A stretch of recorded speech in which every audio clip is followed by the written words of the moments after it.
Tim, you touched earlier about the United Nations and particularly the Security Council. Yeah. There's been lots of voices saying it's outlived its sell-by date. As at the point of filming, 3rd of July, 2 days ago, Russia took the presidency of the United Nations Security Council, whose very raison d'etre is to preserve international peace and security. Yep. Yet they are responsible for invading another country. It makes a mockery of the United Nations. Is it still fit for purpose, or is it actually past its sell-by date? Well, I don't think it's fit for purpose, but I'm not convinced it's completely lost its, on its sell-by date. Because what you've alluded to is been going on for quite a while. People like Mugabe end up by chairing the humanitarian committee of the UN or whatever. It's done on a rotational basis. It's built into the system, and nobody's prepared to change that system.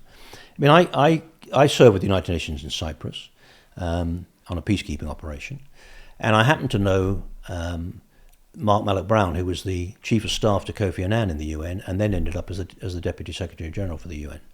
And Mark is a passionate believer in the UN. He's a family friend, and we've known him all our lives. And I've worked a fair bit with the UN in other arenas. Has it become this sort of colonial thing that you talked about? Well, there's an element of truth in that. When I was in Kosovo, involved in the humanitarian crisis in Kosovo, again, I worked with quite a lot of UN players, UNHCR in particular, who were really struggling to deal with the problem, and a lot of the aid agents and so forth. I mean, there is an argument to say this is a colonial power in the old sense of the word, in the way that it's influencing and engaging.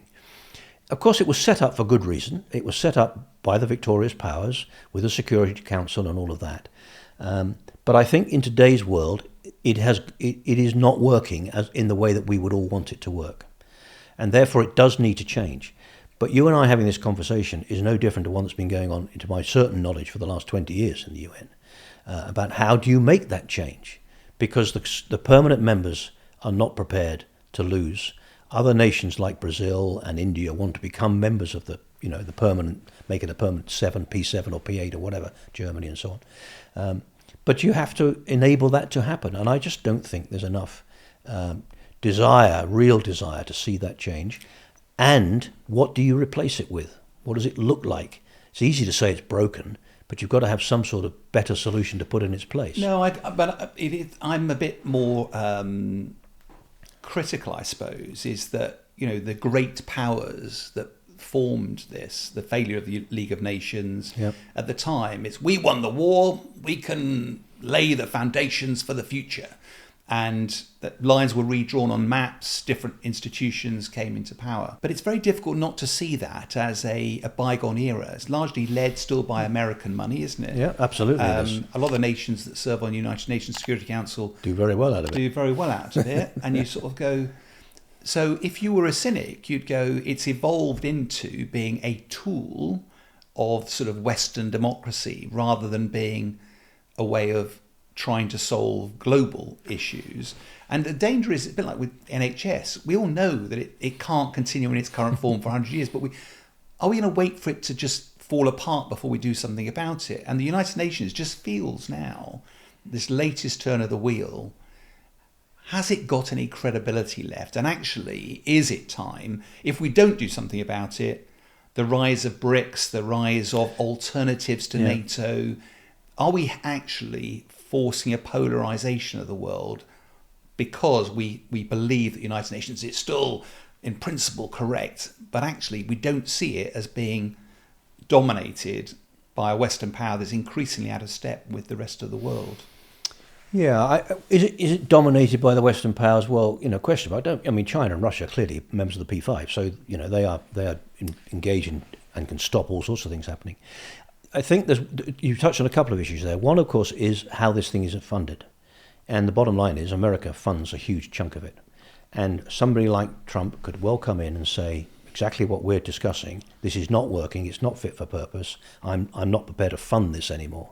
And is anybody else going to step into that gap? Well, they might, actually. China might. There's a danger of, other people's influence increasing.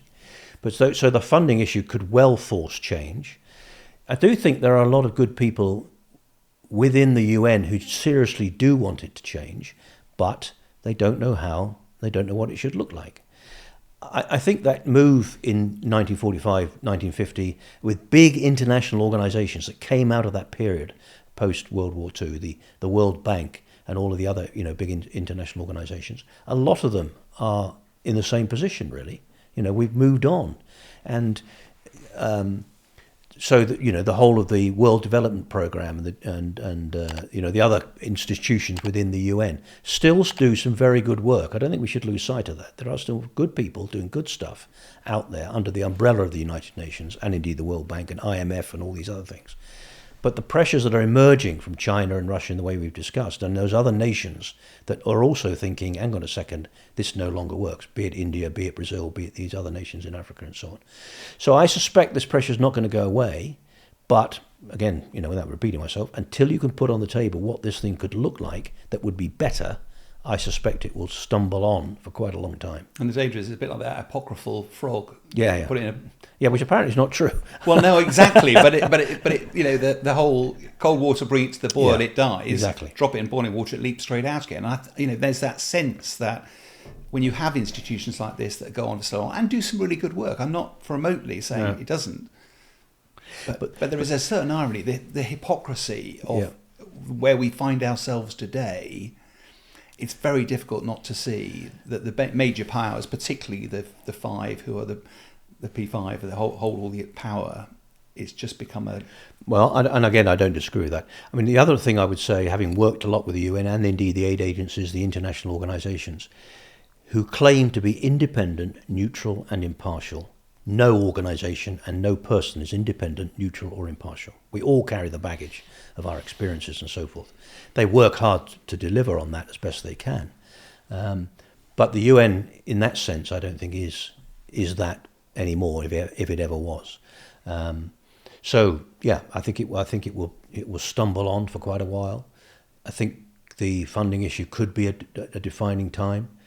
I think the rise of this non-democratic regimes. Half the world now, more than half the world, lives under the thrall of non-democratic regimes. I mean, we really need to understand the reality of that and what that may or may not look like in the years to come. No, I think that's a bigger issue, isn't it? I mean, it's definitely one we can chat about another time. Yeah. That we believe democracy is right, but there's a lot of countries who actually quite like the idea of being... Absolutely. There's a lot of reassurance. You don't have some of the issues that we have, as Churchill famously described democracy as the least worst option. Quite. Yeah, there we go.